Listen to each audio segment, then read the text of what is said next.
This is the Jaybird Vista, one of the best true wireless headphones out there right now, although it is a tad pricey at $180.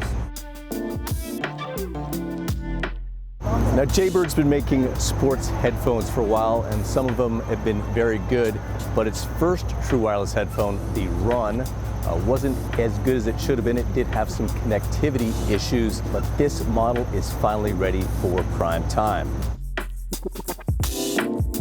First thing you'll notice is that the case is nice and compact. It's also lightweight, so this is something you can stick in your pocket at the gym. The case charges via USB-C, and like a lot of other wireless headphones these days, it does have a quick charge feature.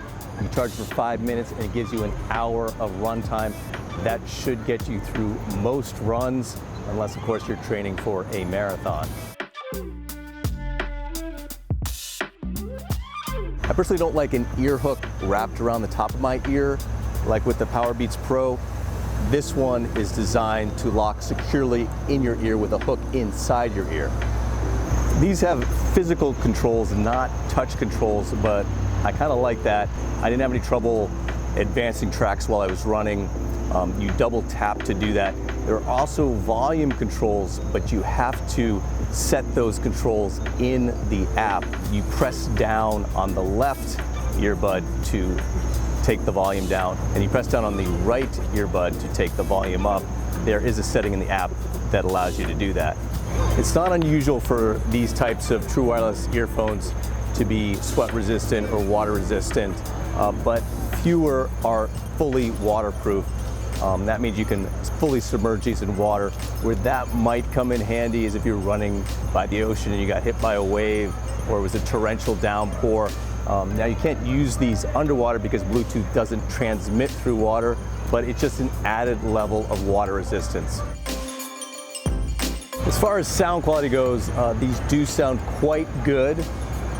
Maybe not quite as good as some of the higher end new models like the new Sonys or the Sennheiser Momentum True Wireless or the Klipsch T5. Those models do cost a little bit more. They're a little bit more dynamic.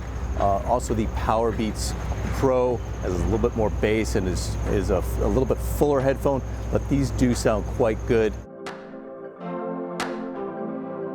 I did find that it helped to go into the app where there are customizable sound settings.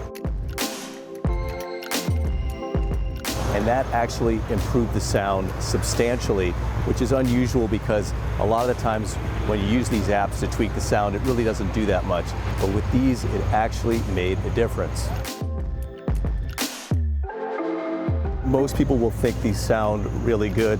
It is when you're comparing them to those higher end models that you'll notice that, say, the Sony has a little bit more openness to it and bass definition and slightly more detail. Jaybird did make some design changes on the inside. These have Bluetooth 5.0, for instance. And while I did experience some small interference issues here in New York City, which is notoriously difficult on true wireless headphones, the overall experience was much better with these than with the previous generation model, the Run. As a headset, these are pretty good. The only thing I'll say is that if you are in a noisy environment like this, callers may not hear you as well, especially if there's a siren or something like that. However, in quieter environments, they work fine as a headset. You also can use one earbud at a time. So if you just want to go mono, you can, or you can go stereo for calls. These are one of the more appealing sports headphones out there right now. However, the only issue I have is that they are a tad pricey. I would like to see Jaybird drop the price by $30, bring them right in line with the AirPods, and I think they'd sell a lot more of these if they did.